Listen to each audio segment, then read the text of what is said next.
I'd like to hand over now to Terry Hare, Australian Chairman of Nuffield, to chair the morning session.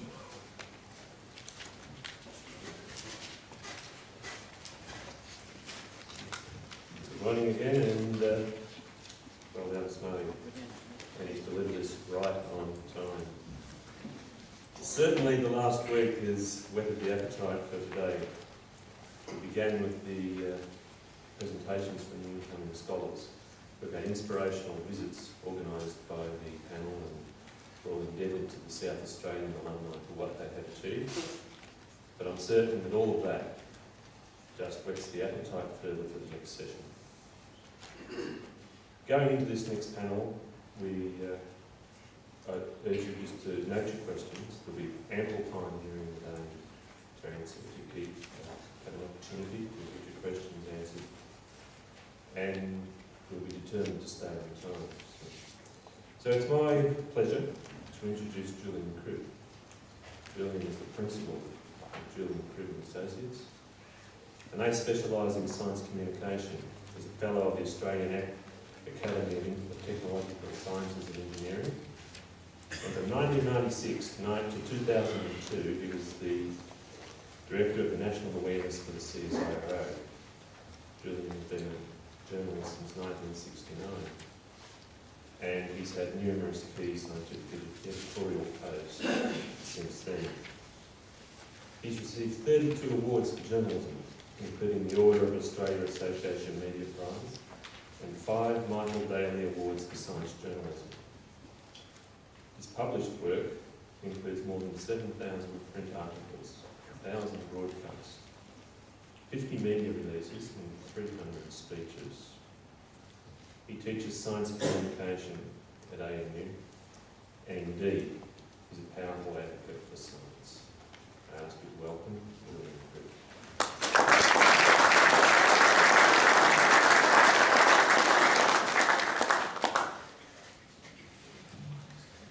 Thank you very much indeed.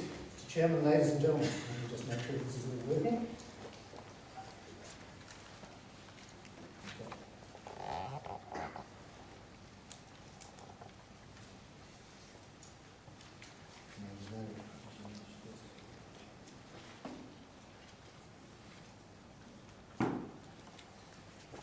Sorry for the pause. Technology's got us.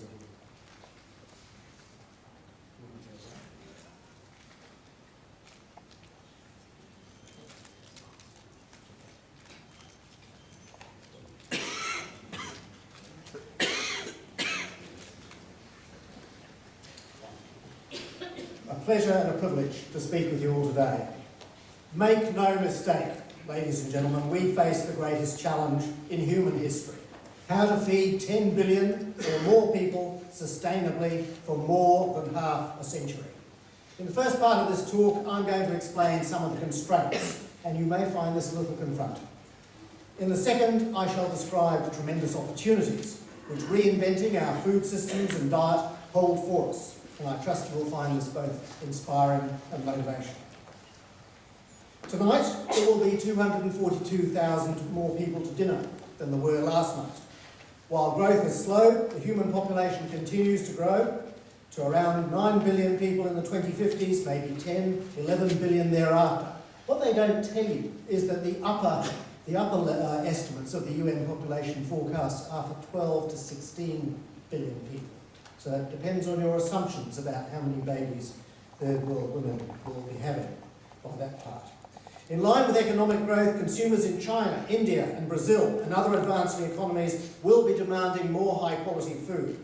In recent years, global food demand has risen nearly 2 times faster than production, driving the present record retail food prices. But by the 2060s, we will need twice as much food, around 600 quadrillion calories every single day.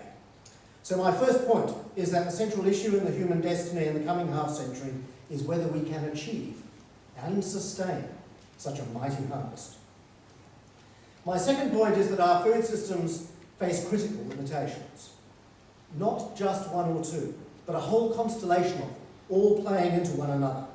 There are emerging scarcities of just about everything we need to produce good quality food. Water, land, nutrients, oil, technology, skills, fish, finance, and stable climates. Fix one and you sometimes make the others worse. So this is not a simple problem that can be easily solved with some new techno fix or national policy change. It is what is known as a wicked problem, a problem of vast complexity. For example, you heard the Governor mention, by 2050, there are going to be about 7 to 8 billion people living in the world's cities, and those cities will consume as much water as the whole of irrigation agriculture does today. 2,800 cubic kilometres. At the same time, and I believe that this is something that has escaped popular attention so far, the global resources and energy sector is gobbling up water. It's going to demand more than twice its share of the world's water. We're seeing what's going on here in Australia with natural gas, with coal mining and so on, competing for the same aquifers that farmers use. Well, it's happening in America, it's happening in Canada, it's happening in China, it's happening everywhere, ladies and gentlemen. So, cities and energy corporations are already meeting their needs by taking the farmers' water, with little thought to how this is going to affect future food production or future food prices. Then there is the slice of farm water that climate change is already stealing. Rainfall over the world's great rain bowls, evaporation from soils and dams, dwindling lakes, shrinking aquifers, the loss of ice pack from mountain regions. By 2050, at least 6 billion humans will live in conditions of moderate to acute water scarcity. We know about those in Australia. Adelaide is expert. International Water Management Institute Director General Colin Charteris says current estimates indicate we will not have enough water to feed ourselves in 25 years' time. Worldwide, groundwater levels, lakes and rivers are dropping as they are pumped dry. Now look at Lake Chad, 90% gone in just 25 years. The Colorado River, the Murray-Darling, it's happening everywhere. The Himalayan glaciers are indeed disappearing. On the North China Plain, the North Indian Plain, in Midwestern America, groundwater is being mined at a rate that it will largely be gone in the next 15 to 20 years. These regions currently feed 2 billion people and they must feed 4 billion in the future.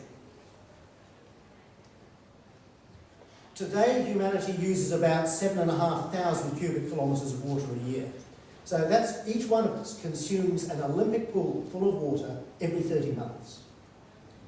The cup of coffee you enjoyed this morning took 14 buckets of water just to grow the beans. To put our freshwater consumption in perspective, over a lifetime, each one of us uses enough water to float that aircraft carrier there.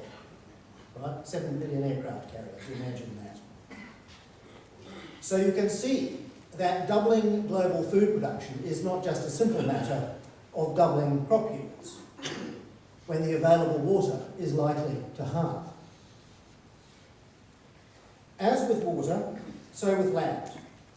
Today, a quarter of the world's farmland is degraded, and there seems to be no let-up in this process. We've made progress in Australia, America, Europe, and so on, but worldwide, the world is still losing 1% of its farmland every single year to a host of competing uses and to land degradation. We lose about 750 tonnes of topsoil a second. That's a clear warning that the present system for feeding the world is not sustainable in the long term. Now, if we've already lost 24% and we lose 1% a year from here on in, you can work out for yourself how much land your kids will have on which to double global food production. The FAO statistics disturbingly show that the area of land farmed worldwide has fallen in 9 out of the last 10 years. That's the little graph at the bottom left-hand corner there.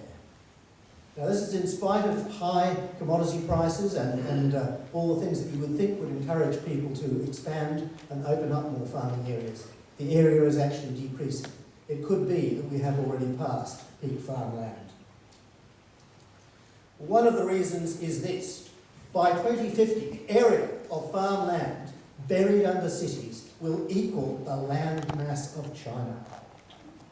And the area of land buried under city recreational activity, all those horse farms, vineyards and day spas and holiday resorts and things like that, that will equal the land area of the United States. And this is all prime farmland, ladies and gentlemen, because cities are naturally located in river valleys and on coastal plains.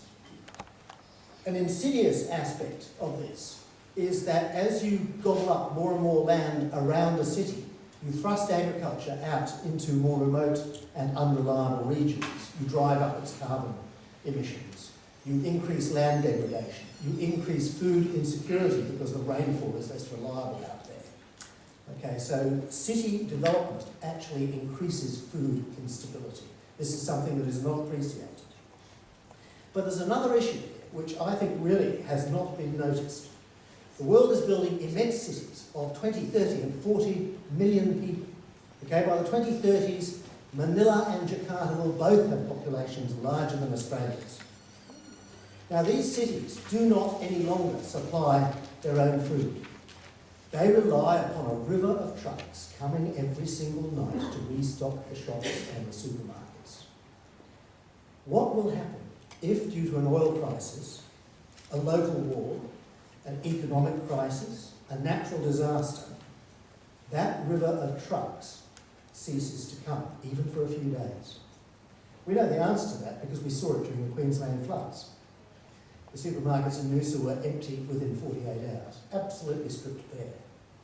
The modern metropolis cannot survive more than a few days without oil and without food. Besides rethinking farming, we need to rethink the city. The world is currently losing about 90% of its nutrients along the chain from farm to fork. On farm, you can misplace anything up to half your fertiliser. Another half of nourishment is lost in the food chain and in the waste disposal system. And this wastage is leaking into the environment and it's destroying lakes, rivers, even seas. That beautiful green park, of course, you will recognise as the Olympic yachting course at the Beijing Olympics, you know, covered in algae, a simplified ecosystem where you can no longer catch fish because it's just been eutrophied. Modern civilization is dependent on finite nutrients mined from rock or from soil. There are no substitutes for these. No phosphorus, no food. Because these minerals are finite, they will sooner or later become scarce.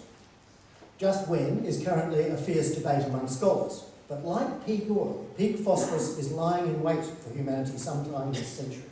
And when it happens, millions of farmers will be unable to afford fertiliser. Unless we find new sources of nutrients, food prices will skyrocket. We are, ladies and gentlemen, the first generation in history to throw away half our food. That picture shows you the USDA's estimate of the food trashed by the average American family every month. And it's the same for Australia, it's the same for Britain, it's the same for Europe, it's the same everywhere if you read the FAO report. In the third world, up to half of food is lost post-harvest to insects and moulds. So half of the hard work of the world's farmers is going to landfill. When 1 billion people go hungry, we lose or throw away enough food to feed 3 billion. When a child dies of malnutrition every 5 seconds. Our generation, it would appear, has lost its respect for food. We have lost our thrift. And thrift is a basic human survival strategy known to every generation of human beings going as far back in history as you care to go. I know what my grandmother would say. She would say we were stupid. And she'd be right. Global peak oil was in 2006, according to the International Energy Agency. It certainly happened in 50 out of 65 of the world's major oil regions, including, quite probably, Saudi Arabia. Yet 61 million new cars are hitting the world's roads this year. Now, whether the next oil crisis happens next week or next decade, it is going to happen, and it will have a huge impact on the cost of farming and the price of food worldwide. The modern food system depends critically on oil. Food prices and oil prices, as the graph shows, are inextricably locked together. Although interestingly, food prices have just overtaken oil prices. Globally, farm fuels are not a solution, as they push up food prices. In theory, any one of you probably can grow enough fuel on your farm to run all your tractors and pumps and other appliances. But that would cut, if all farmers did that, it would cut world food production by 10%, right when we're trying to double it. And if you grew enough fuel to supply the trucks that take it to the cities, then that would cut world food production by 30%. Our governments and consumers seem blissfully unaware of the risk which global oil scarcity spells for global food security. I here call for an urgent global research program to convert farming systems to another energy source. Algal biodiesel maybe, or second generation biofuels, or hydrogen, or solar electrics. I don't mind what it is, but we need it now. We need to do it urgently, and we need these technologies yesterday. None of them are actually ready to be used on the farm. Fisheries scientists say that a third of the world's fisheries have already collapsed and another 40% are in considerable trouble. It now looks as if peak fish happened in 2004. If you go to the FAO table, FAO basically says the maximum wild capture potential from the world's oceans has probably been reached. The dramatic expansion of fish farming, very exciting area that one, has so far managed only to maintain output, not to actually increase it. Now, there are very great opportunities here, especially for countries like Australia. We could be producing megatons of fish if we wanted to, but a major research effort is needed to develop the farming and ranching industries around that. Let me put this in an agricultural perspective by saying we probably are not going to get another 100 million tonnes of protein out of the sea. Okay? Even if we manage to sustain the present fish catch, we're not going to be able to double it.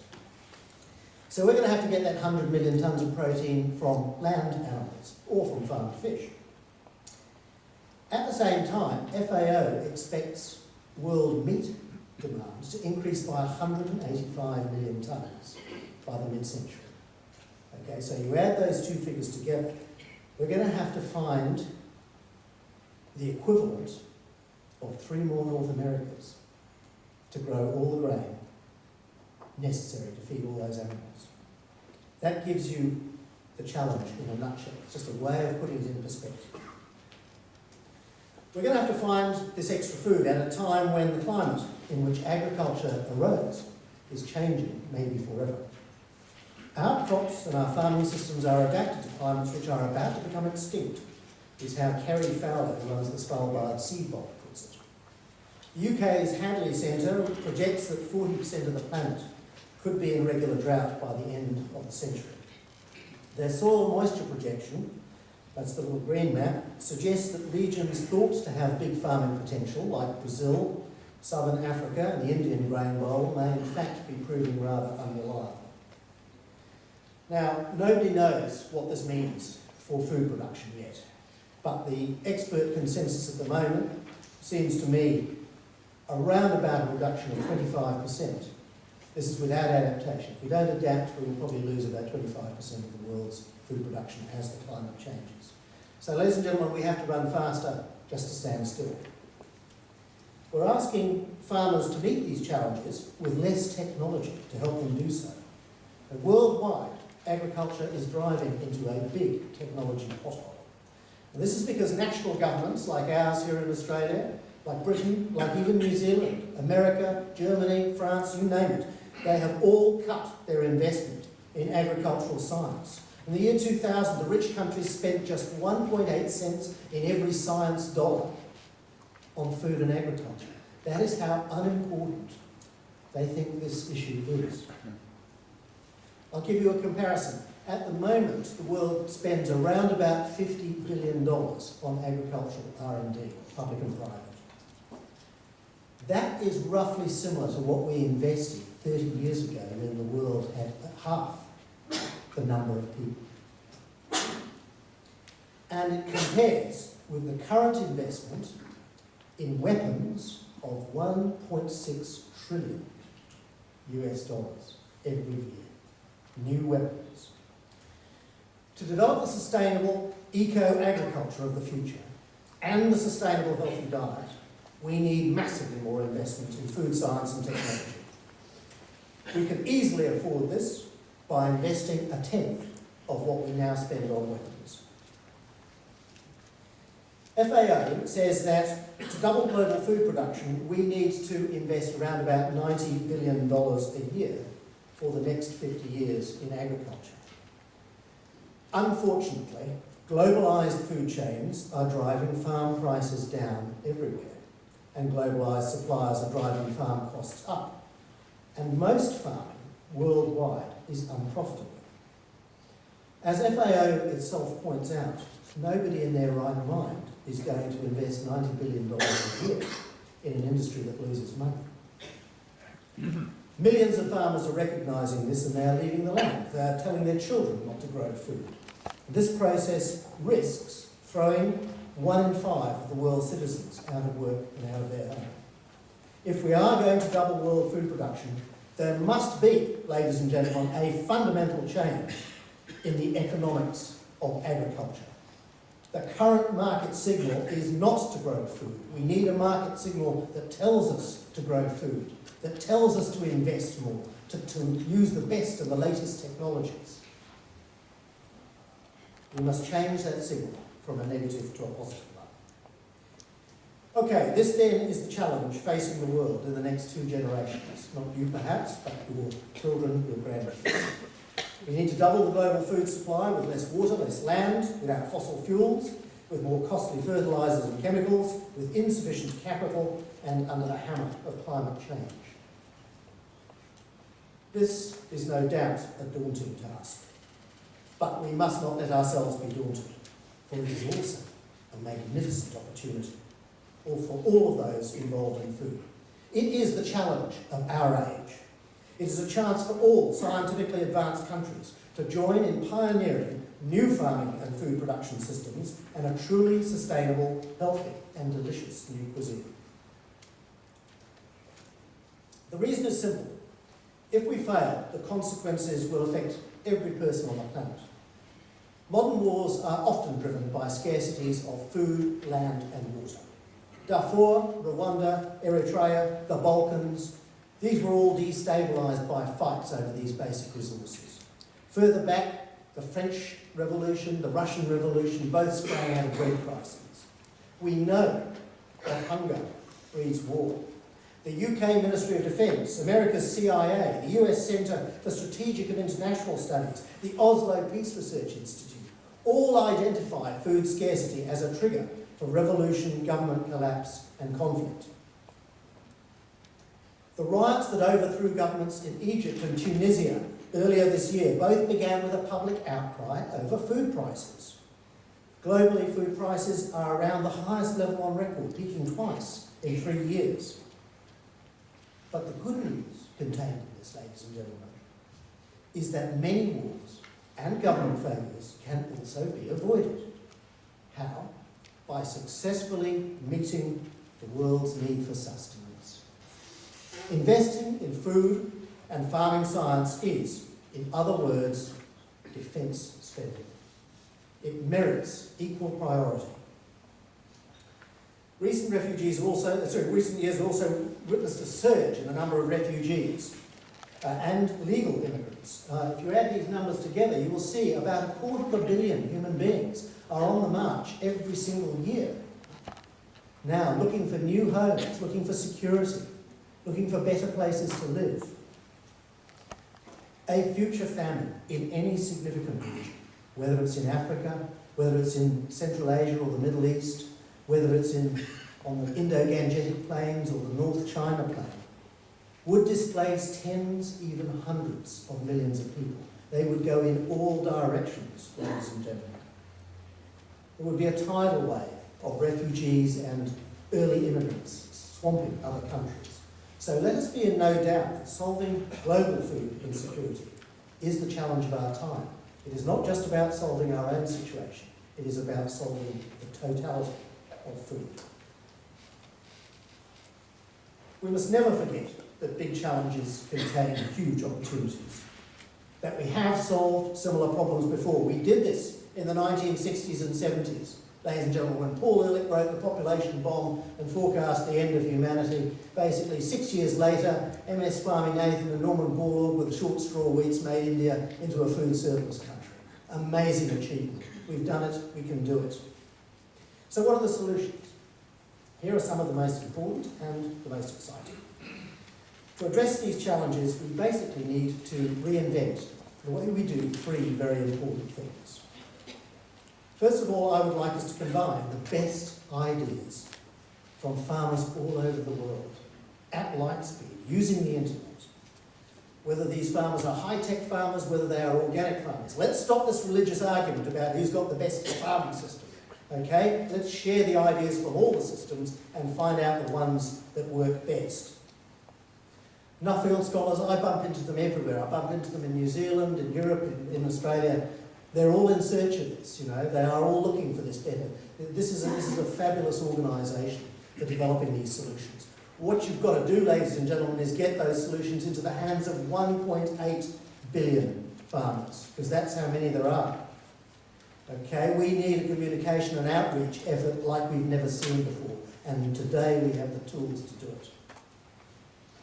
We also need to create a new and healthy diet, one that treads less heavily on the planet and that doesn't actually kill half its consumers, unlike the present Western one. And we need to redesign our cities so that they recycle water and nutrients back into traditional and novel forms of food production. We've got to double the global investment in agricultural and food science. So I estimate $80 billion, and I want to spend another $80 billion on the communication effort, right? Because we're great at coming up with solutions, but somehow they don't quite penetrate where they're needed, hence the African situation. This is going to be the greatest knowledge sharing effort in history, reaching not only farmers, but also all cooks, food processors, restaurants, and 8 billion consumers. Using the internet, social media, and advanced communication systems, I believe this is completely feasible. But where's the money going to come from? 160 billion. Sounds like a lot. Well, as I pointed out, it's 1/10 of the world's weapons spend.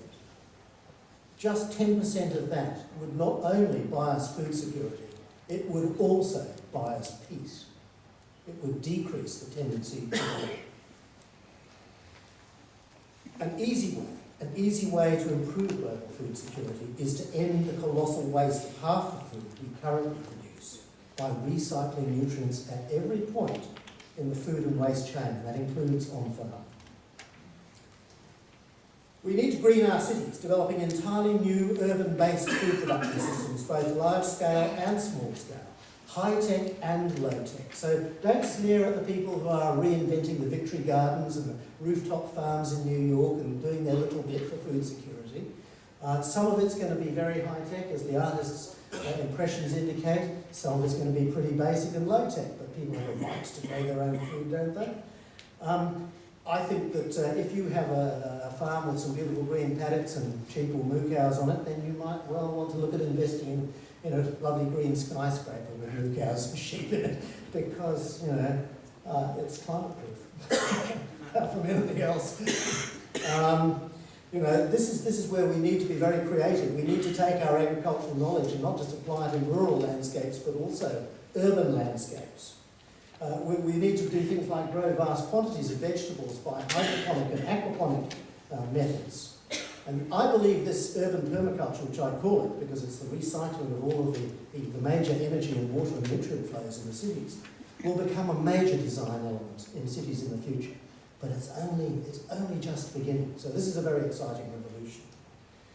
Another dimension, and you may not like this one, is that we can, of course, turn those waste nutrients straight back into food by putting them into large steel reactors and growing microbes or fungi or plant cells or even animal cells, which is really over Dutch sausage, and things like that. So, yes, it's possible, ladies and gentlemen, if we're going to feed those megacities, I think we are going to have to do that. That diet can actually be a very healthy diet, incidentally. What we must have, and have now, is a world war on waste. Okay, not a war on terror, a war on waste. Let us design these new food systems and energy flows that do not waste, or if they waste, that then recapture what is waste and reuse it. We need to refashion the world diet to one that doesn't, in fact, kill half its consumers. This diet will be lighter, fresher, healthier. It will be vastly more diverse. Will contain far more plant foods and less high-energy foods. We are at the brink of an explosion in food diversity. Ladies and gentlemen, your farms are boring in diversity, I'm sorry to say it, compared to what they can be. There are 23,000 edible plants in the world. There are 6,000 edible plants in Australia. We currently farm 5 of them. Okay, we have not begun to explore the richness. Our diet is incredibly boring compared to what our Neanderthal ancestors no doubt picked up on the way as they wandered around. So this promises a revolution not only in farming diversity, but a grand culinary adventure and a health adventure, a breakthrough for global sustainability. I believe some people will always want to eat meat, but with grain prices going very high and oil prices going very high, I suspect that livestock are going to go back to the rangelands, where using modern systems like precision pastoralism, we will actually revegetate, rehydrate, and recarbonise those vast tracts of the Earth's surface, managing them more wisely, more intelligently, managing them with a kind of fingertip precision that a dairy farmer applies, but on a huge scale. So future meat will be clean, healthy, organic, pasture-reared, and very expensive, returning a better price to the producer and engendering more respect from the consumer. I think we can also probably, if we need to, farm part of the deserts. There are good systems being worked on now for turning salt water into fresh water using sunlight. So, you know, there's all sorts of agricultural possibilities that we haven't yet embarked on. A lot of these were actually conceived with a view to settling Mars, but I think we need them on planet Earth a little bit sooner than that. Ladies and gentlemen, to achieve all this, we have to reshape the attitudes of 8 billion consumers. These are people who live in cities and will never set foot on a farm. This calls for the world's most ambitious educational campaign, a full year, a food year, in every junior school on the planet. A year in which every subject, maths, language, geography, science, society and sport, is taught through the lens of food. How precious it is, and how it is produced, where it comes from, how to eat it safely, thriftily and healthily, how to help ensure it never fails. Teaching food is acceptable in all cultures, races and creeds. Teaching respect for food and how it is produced is equally so. The means already exist to share this knowledge worldwide. So I am calling on the farmers, the chefs, the food scientists and teachers to be leaders in this campaign, to engage the food processing industry, the supermarkets, the cookbook writers, the nutritionists, the TV chefs and the health departments to promote the same universal message. Eat well, but eat less. Eat more vegetables and less energy-intensive foods. Choose foods that spare our soil and our water. Be happy to pay more for such good food so our farmers can safeguard the precious environment that produces it. My message today is that the challenge of doubling the world's food supply and then maintaining that doubling is great. But the opportunities that flow from it are greater still. By sharing knowledge globally and redoubling research, we can develop new science-based eco-farming systems. We can build healthier and more sustainable cities. We can build better diets, create better diets, and use a wider selection of the plants with which we are blessed on planet Earth. And we can pay farmers, fishers and food producers a fair price so that they can safeguard the earth that feeds us. Ladies and gentlemen, this is more than an inspiring challenge. It is one on which depend the future prosperity, security, stability, peace and happiness of our civilization. Thank you.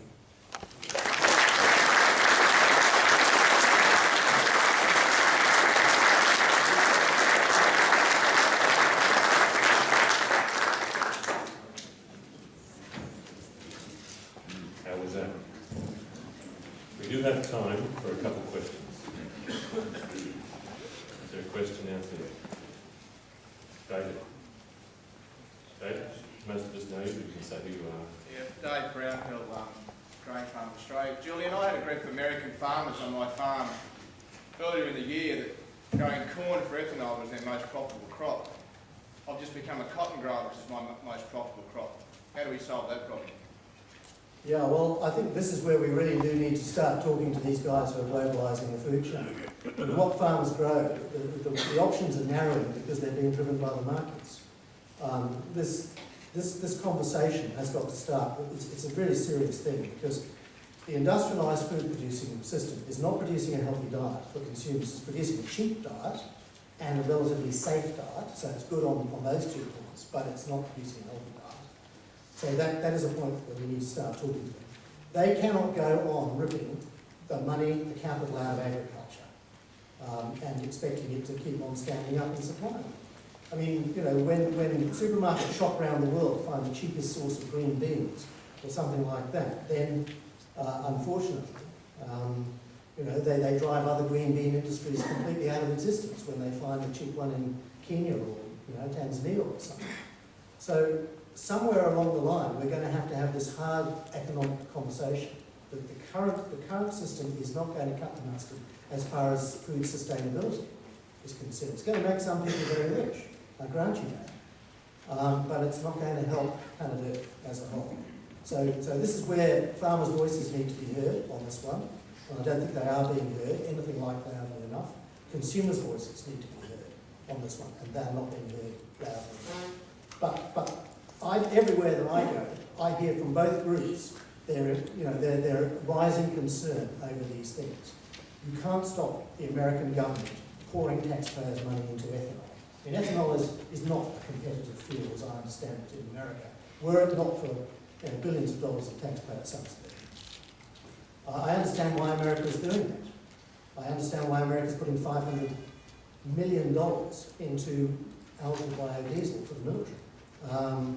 You know, they've got to find themselves some alternative energies that don't leave them beholden to the Middle East. But on the other hand, it's not good for food security. And you know, the answer is if those things keep on going, we're going to see more of those big food price spikes, and consumers are going to get more and more unsettled, and more governments are going to fall over. And sooner or later, politicians will get that message.